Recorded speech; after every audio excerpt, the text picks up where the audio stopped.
Sin duda, en la guerra con los Estados Unidos de 1846, de todas las batallas que se dieron, se conocen más en México las derrotas que las victorias. A pesar de que en los 2 años que duró la guerra se dieron varias batallas y que fueron muy heroicas, en varias se llegó a derrotar a los estadounidenses, como en las batallas de Baja California, como en Mulegé, o como la resistencia mexicana en la Alta California, donde más de una ocasión se derrotó a los estadounidenses. Más adelante haré también videos sobre esas batallas en el norte del país poco conocidas. Pero hoy veremos sobre la vez en la que Estados Unidos invadió al estado de Tabasco en 2 ocasiones, pero aquí salieron completamente derrotados y expulsados del estado, siendo uno de los pocos estados de México donde sí se llegó a derrotar por completo a los estadounidenses. Pero ¿por qué en Tabasco sí se logró derrotarlos y por qué no se pudo en los otros estados del país si en Tabasco igual estaban en gran desventaja? Pues es lo que veremos a continuación.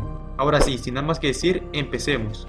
Cuando inició la guerra a inicios de mayo de 1846, los estadounidenses tenían planeado primero bloquear todos los puertos más importantes del Golfo de México, así que mientras que su ejército invadía el norte de México, su flota naval bloquearía los puertos mexicanos, y así fue que para octubre de 1846, la escuadra estadounidense tenía bloqueado varios de los puertos del Golfo de México, y ese mes de octubre se dirigían a bloquear el puerto de Frontera en el municipio de Centla en el estado de Tabasco. Aquí la escuadra estadounidense, compuesta por 7 barcos de guerra, al mando del famoso comodoro estadounidense Mather Perry.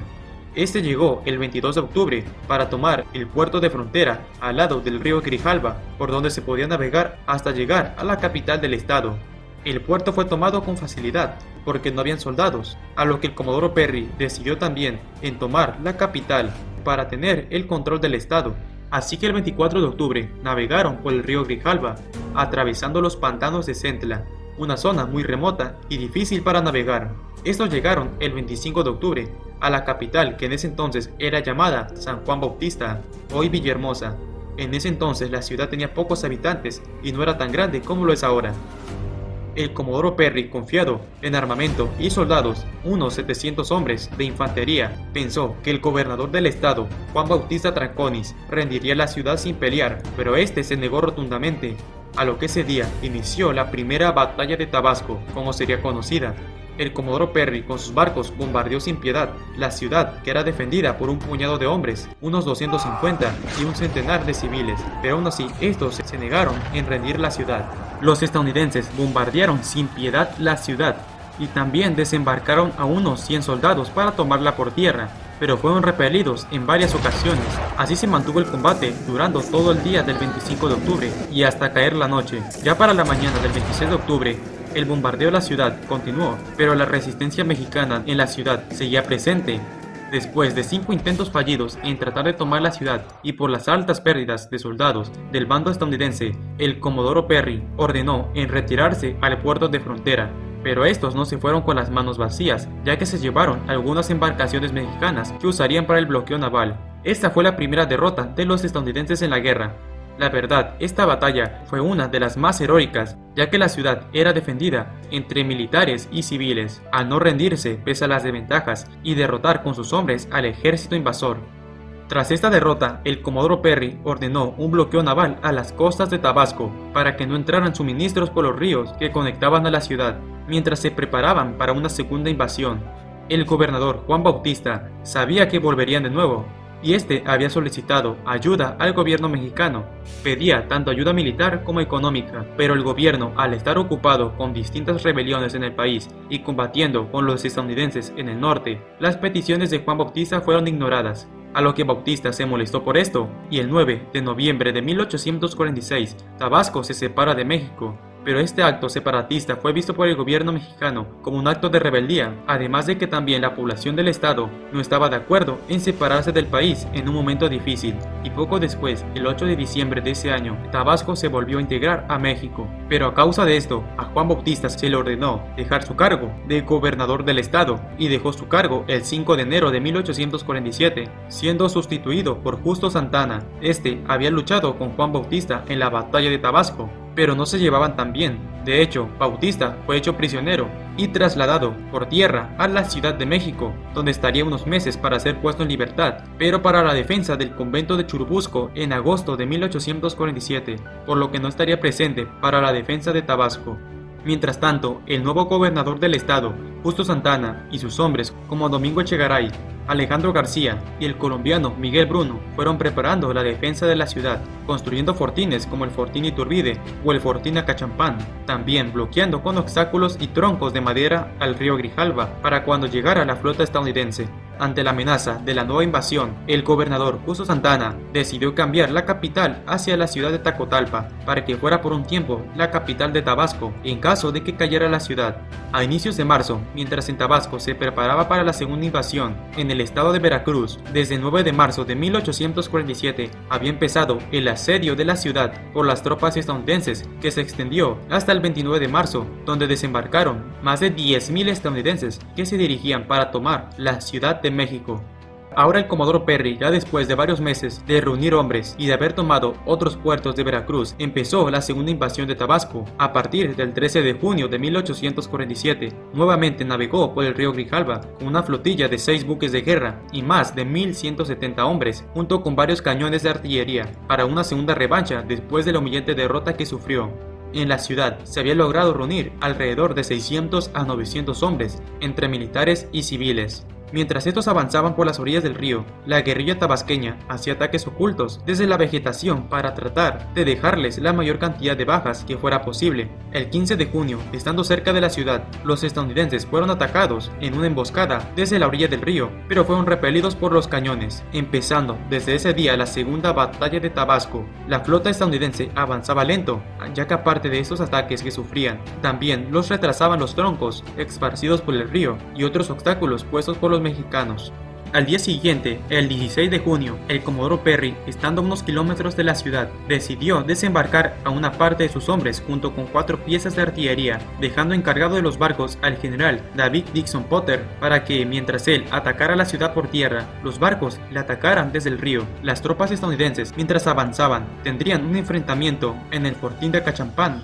El comodoro Perry encontraría resistencia en el fuerte, defendida por el coronel Hidalgo Claro. La flotilla estadounidense, mientras que quitaba los obstáculos del río, el resto de los soldados estadounidenses libraban una serie de combates en el fortín. Ya cuando la flotilla de David Potter se dirigía de ayuda, estos dispararon sus cañones desde los barcos, pero no se dieron cuenta que a los que le disparaban eran a los estadounidenses, que los confundió creyendo que eran los mexicanos, dejándoles unos heridos. Después de este malentendido, se ordenó bombardear al pequeño fuerte mexicano, mientras que se ordenaba a otros 2 buques dirigirse al Fortín Iturbide, defendido por Miguel Bruno, a lo que se dio un intenso bombardeo al fuerte y a la ciudad, que resistió fuertemente, pero se cometió un error, y es que el general Domingo Echegaray ordenó a Miguel Bruno retirarse del fortín y dirigirse al cuartel de la ciudad junto con sus hombres, tras lo que poco después desembarca un contingente estadounidense y toman el fuerte, a lo que estos colocaron sus cañones para atacar a la ciudad desde ahí. Poco después, las tropas de Perry entablaron un combate en las cercanías de la ciudad.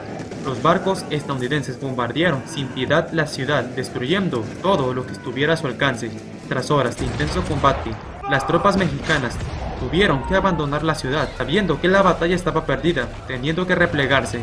Los estadounidenses entraron al centro de la ciudad por ahí de las 11:50 de la mañana, izando su bandera en la casa de gobierno, pero tras perder a muchos soldados. De hecho, esta batalla fue más sangrienta que la primera. Tras esta victoria en la segunda batalla de Tabasco, los estadounidenses tenían el control de los puertos del Golfo, pero en Tabasco solo tenían controlado el puerto de frontera, unos poblados cercanos y la ciudad de San Juan Bautista, pero no tenían controlado el resto del estado, y como los principales líderes tabasqueños lograron escapar a la pequeña ciudad de Tacotalpa, estos empezarían a formar guerrillas para atacar a los estadounidenses, aprovechando que ellos sí conocían el terreno. Después de unos días, el comodoro Perry se retira del estado el 22 de junio hacia el puerto de frontera y luego a Veracruz, pero dejó de encargado de la ciudad al general Gershon J. Van Brun como gobernador provisional de Tabasco desde el 16 de junio, quedando con una guarnición de 420 estadounidenses para pacificar el estado y capturar a los líderes tabasqueños. Pero el gobernador Justo Santana, que logró escapar, mantenía el gobierno del estado desde Tacotalpa. Fue a partir de aquí que empezarían las dificultades para los invasores, pues las guerrillas tabasqueñas de Justo Santana y el colombiano Miguel Bruno,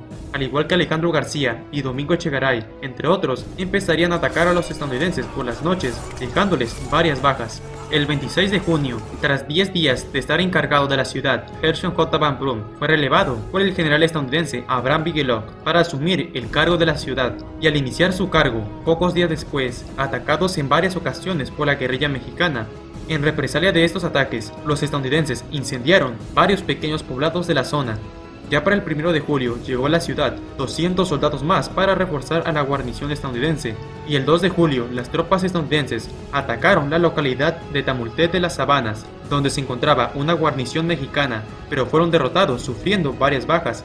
En los días siguientes, las tropas estadounidenses fueron teniendo más y más pérdidas, ya que aparte de los ataques de las guerrillas mexicanas, también sufrían los estragos de las enfermedades tropicales, como la fiebre amarilla, el calor de la selva tropical, al que no estaban acostumbrados la mayoría, y las fuertes lluvias que caían en las tardes. Muchos se enfermaron y fallecieron.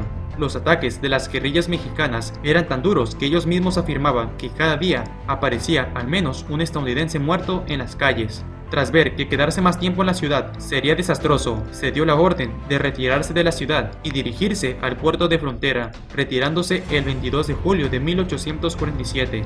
La ciudad estuvo ocupada solo 35 días, pero con grandes dificultades. No lograron avanzar en el estado más que en la ciudad. Poco después, las tropas guerrilleras de Justo Santana y Miguel Bruno toman la ciudad, encontrándola destruida y con muchas casas incendiadas.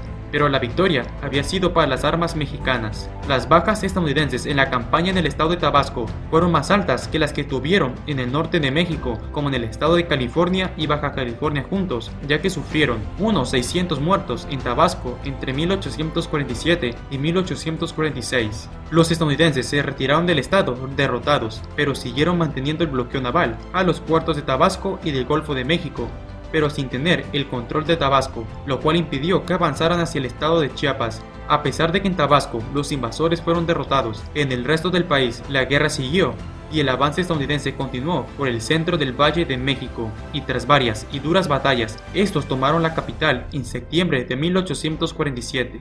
Aunque la guerra la perdió México, es impresionante que pase al olvido un suceso tan heroico como en Tabasco. Ahí sí se derrotaron a los invasores, pero de alguna manera este episodio de la historia mexicana no es recordado y menos mencionado en los libros de historia. La principal razón por la que en Tabasco se logró expulsar a los estadounidenses fue porque nunca se dejó de atacarlos por la guerrilla, además de que en Tabasco se movió la capital a otra ciudad del estado para que así continuaran luchando, y también en la que los invasores no reconocían bien el terreno, al igual que el clima y las enfermedades tropicales tuvieron un factor importante, muy parecido a como les pasaría en Vietnam más de un siglo después. Como dato curioso, unos años más tarde, el Comodoro Perry haría una expedición entre 1852 a 1854 a Japón, donde los japoneses empezarían a comunicarse con el resto del mundo. La batalla de Tabasco fue la peor derrota sufrida por el Comodoro Perry en su carrera militar. De hecho, en Tabasco, pocos años después, también derrotaron a las tropas francesas, como en la batalla del Cahuatal en 1863, la batalla del 27 de febrero en 1864 y el sitio de Jonuta en 1866, donde también expulsaron a los franceses imperialistas mexicanos de Tabasco. Ya también le he dedicado unos videos a estos temas, pueden verlo en los videos del canal. Espero y les haya gustado este video.